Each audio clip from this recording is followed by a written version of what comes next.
And welcome back everyone to a new install day. What am I installing today? What am I installing? Here we go. Exhaust install day. That's right, I got my exhaust in. And you know what these are. These are the Bassani sweepers. That's right, I went with the Bassani sweepers, and I'll tell you what happened. I was originally gonna go with the Bassani 2-in-1 Road Rage 3. It was the stainless steel version. I liked the stainless steel one. I had it on my 883. I had the TBR stainless steel on my 883, and I loved the look on that. But here was the deal. It was back ordered, and it took forever. I kept on contacting the company, or like the website that I bought it from, and it was just, they were out everywhere, even Revzilla and all that. Like, they didn't know when it was going to come in. I waited too long. And so I really called them up and I said, hey, what do you have that will fit on my bike, on my Sportster 48 right here? And they had these in stock. They had the Bassani sweepers. And to tell you the truth, when I first got my first bike, my first Harley 883, I really wanted the Bassani sweepers right here. Yeah, I really loved the look of it. But the thing is, when I read into it, I did hear that the 2-in-1 pipes have a little bit better performance. And that was why I got the TBR 2-in-1. And so this time around, I am doing the sweepers. It looks great. And once again, right here, I have the Dynojet PV4 for the tuner. I have the Arlen Ness right here. Big monster sucker right there. I am going to install this and then get back to you guys and tell you all the issues or any problems that I have with it. It's probably going to go really smooth, but I will go over it. And like always, I always leave all the information about this pipe and the tools I use in my description down below. If you want to check that out, you can see everything. The only thing is, like, I ordered these exhaust gaskets right here for it, and these are the wrong ones. Like, I know which one I wanted. Like, I ordered them before for my 883, and these are not the one I wanted. I don't know what happened there. So I'm just gonna put the pipes with the old gaskets on there. They're fine. You know, I took off that pipe before when I did the mid controls, and the exhaust gaskets were fine. So I'm just gonna reuse that until I buy some new gaskets. Then I'll install it. Here are the parts right here. You know, they have the mounting bracket right there and screws and stuff. But yes, Bassani sweepers are here. Here's the heat shield on it. Has the clamps on it already. Let's get on with it. I am ready. I got my chonklets on right here. Oh, let's do a sock check right here. Sock check. And those are the Godzilla socks. You know, I'm going to get Godzilla on this bitch right now. Let's do it. All right, I'm going to show you where I'm at with this thing right here. I took off the old exhaust. I have my exhaust right here. I took off all these parts, and I've been going through the instructions in detail. I'm going to go over this with you guys because I looked up some videos on this, and I did not see anything that shows like the exact install on this. So I'll help you guys out here because I have learned it. Here we go. These are the hardware that it comes with right here. And look, so I got this in right. I took off the old exhaust. I put the flange right here. I put that back on the header.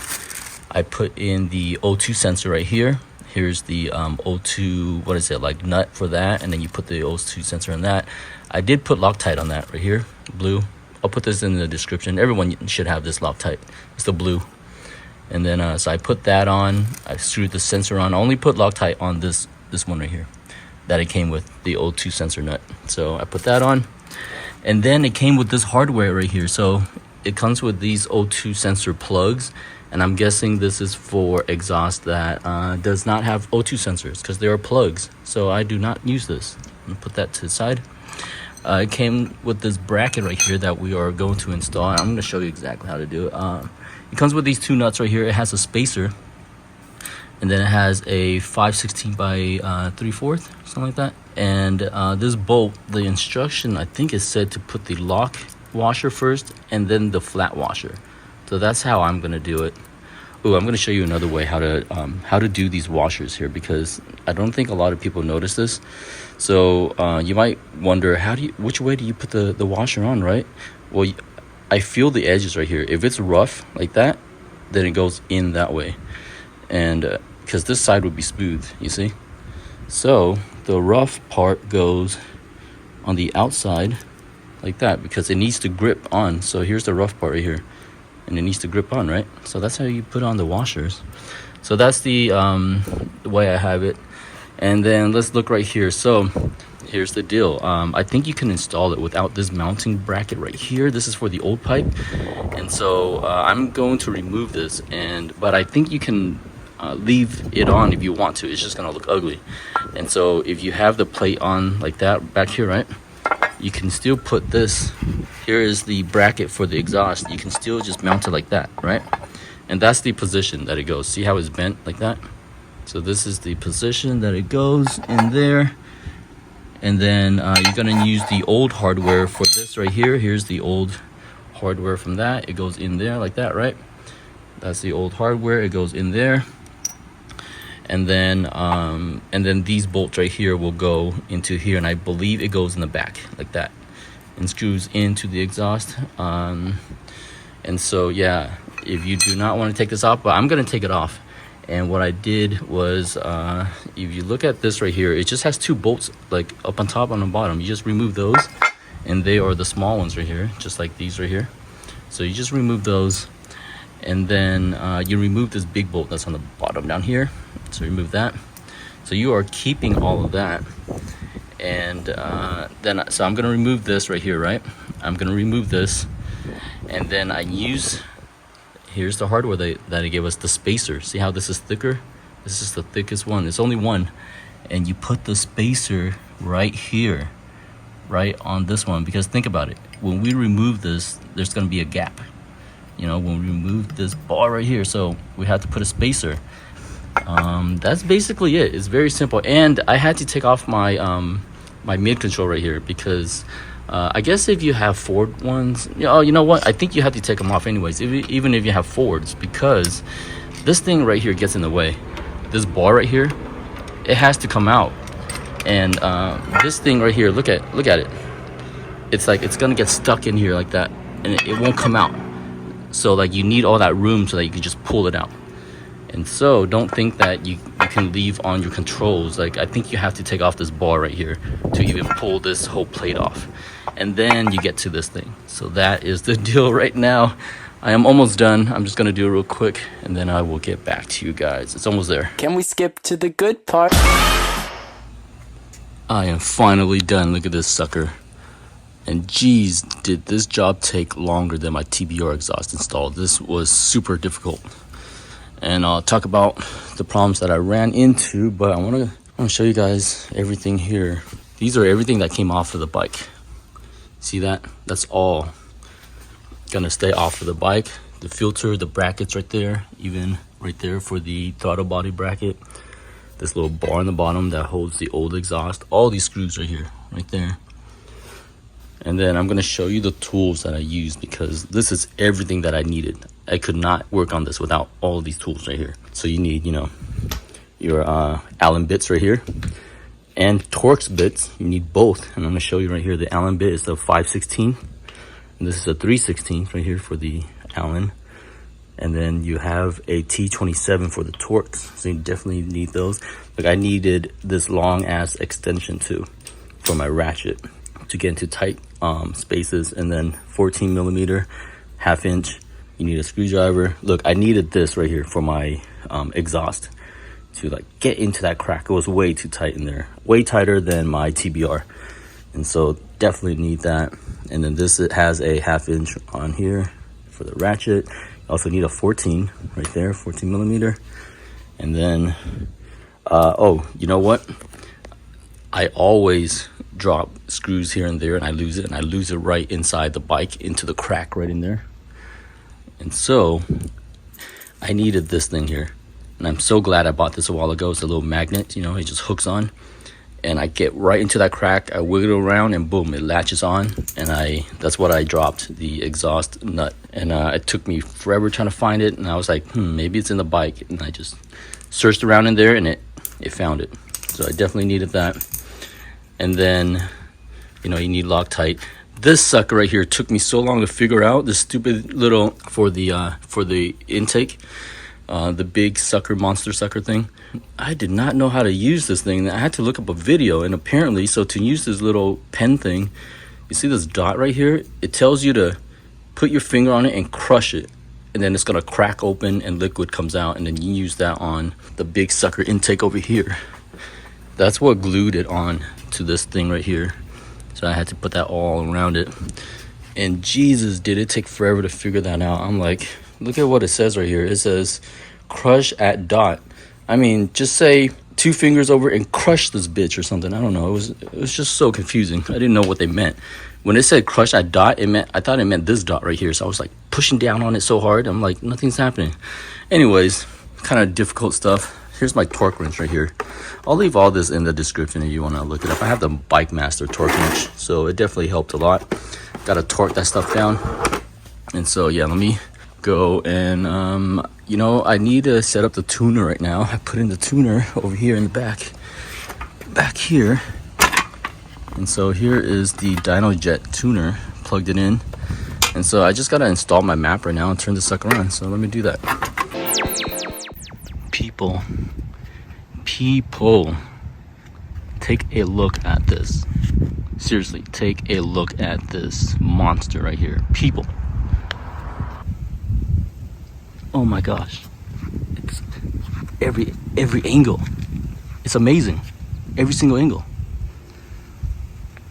All right, so I want to talk about this here, and I will tell you the issues that I had installing this thing, because like I said, it was super difficult to do this, and it was because I had to do both of these here. All right, so taking off my old pipe was easy because I did it before, and what took a while was trying to figure out if I had to take this thing off. So you got to take off your controls, you got to take off this bar. I took off that little bar down here that held the old pipes, you know, and like I said, I don't think you have to. If you want to be lazy about it, you can just put this bracket on like that. See how it mounts right there? So you can just do that if you want, but I took it off, and to take that off, you got to take off this cover right here. Both there, bolt here. Then inside those other bolts, I removed them. I didn't screw it back on because they will stay loose, and it doesn't go all the way unless you have some washers with it. That's why they gave you that spacer washer for this one right here. I'm using a spacer washer on that one, and the other bolt that goes right here and right over here, and the other one that's right here or something like that, they're out, you know. And I took that bracket off and I put that back on. It looks good. What else? Took a while. Look how tight this thing is. I don't like how my O2 sensor right here is just so tight, and so you have to loosen up that O2 wire from the back over there. Just give it some more slack, and then it's just so tight in there. So just look at all the tools that I gave you in the video, because you're gonna have to take off these heat shields too. And that's another thing that bothered me, because taking off the heat shields, I scratched the pipes in there, you know, and it's really difficult to take it off without scratching it, but the heat shield does cover it up, so it's all good. But you have to take off those heat shields to even have room to get into those the nuts in there for the headers there. And what else did I have? Putting on this bracket was kind of difficult too. So I really suggest that what I did was I put this front pipe on first on the bracket, and then I put this on and I kept it loose, and then I put this on and I kept that loose, and then I attached this because it got so difficult to attach this correctly with a bolt back there. See that? You gotta use like a wrench in there and just keep them loose until you get that on, and then I tightened that up, and then I tightened these up back here, and then I tightened this up. So that was the process. Otherwise you're gonna have a difficult time. And with the old intake with it was blocking this pipe from going on securely, so I had to take that intake off, and then I started installing this before even all these pipes went on. So I had to do this whole thing here. You know, I learned my lesson from the old one where I left on this bracket and I cracked my throttle body. So I did it correct this time. I read through the whole instruction. This thing took a while. Because the stupid intake, you see these nuts right here, or this bolt, there's a bolt there, there's a bolt down here, and there's one more on the other side. There's 3 of them, and they give you 3 bolts for that, and there's another 3 bolts that go inside. There's 3 gaskets that goes in there, and then there's 3 bolts that goes into that gasket, and it keeps the gasket tight. And so those 3 bolts, they look very similar to this. The size is just off by a little bit. And so like I read the instruction on it and the sizes were different. So I had to make sure which bolt fit in which. And the thing with this air filter here, they did not drill these holes good. And it took me so long. So I suggest putting in these bolts first before you even put this in. Just tighten up the bolts in there and make sure they go in, and then take them out, and then put this on. And then it still took a long time because they just didn't have it correct. It was all off, and I had to just keep on screwing it, and then all these shavings was coming off. So I don't know what the deal was with that, but it took me like, I don't know, like 40 minutes just trying to get this thing. It was so difficult. And then getting this on, and then like I said, to use that stupid little glue pen, whatever it was, had to like figure that thing out, and then I glued it to this. This thing has a clamp on down here, and it clamps it on. And yeah, then the filter's on. And then after I got that on, then I put up this whole, tightened this whole thing down. And then finally, it's good. What I do like about this is that I can tighten all these now. So I went through this whole thing, and it was a little bit loose. So I went through all the bolts on that, tightened them all up, and it's all good now. Last thing I want to mention, I put in my tuner. So I got the Dynojet PV4 tuner, put it in back here, pop this open here to show you. So I put in that tuner. So on my old bike, I had the FP3 by Vance & Hines, and that one, I was more used to that one. I didn't know how this one worked. I want to say the FP3, it had all these maps in there where I could just select something that closely resembled it. And this one didn't have those maps. So when you first load this one up, it just has like a stage 1 map for stock. And so that's the one I used. And I looked up a video on it, and it showed that it wasn't too much difference, you know, with loading a map into it. So I'm using that stock stage 1 right now. That's pre-programmed in here already, and that's what it's tuned to right now. But I do want to download the map that closely resembles the sweeper here, and I think the closest one that they had was the Vance & Hines short shot one. So I'm going to download that map, and I think what I have to do is I have to connect this through USB onto my computer, download the map, put it into here, connect it back, and then flash it with that map. I think that's how it works, and I've never done this before, so it's just like looking up videos and stuff. But like I said, the FP3 made it easy. They had all those maps in there, and I just had to load up a map that I want and just load it in. So this, I don't know, I want to see how it is. Like I said, I looked up a video on it, on the map settings, and even when they dynoed the bike and everything, it showed that it wasn't too far off. So you are okay with the stage 1 stock Dynojet map on that. And then if you do load up the Vance & Hines short shot ones that will match these, I think it's a little bit better, but it's not much difference. But I am going to try to get that map to make this the best that I can. I don't think I'll dyno it. It's going to cost too much just for this setup. And so, yeah, that's where we're at right now. What I'm going to do is we have a ride coming up with my group, and I will show this some more in the ride. Do you guys like this new seat I got right here? It's by CC Rider. I'm doing a review on that very soon, so wait for that. Look how nice it looks, right? And I will talk about the difference with my old bobber seat by Lapera. And I will talk about the difference because I know a lot of you guys like this type of 2-up seat, and it's getting on me because I love the bobber look, but this seat is so much more comfortable than the Lapera. So I'm gonna do a review on that, and I want to tell you guys the difference. But I do like the setup right now. All right, let's get to it.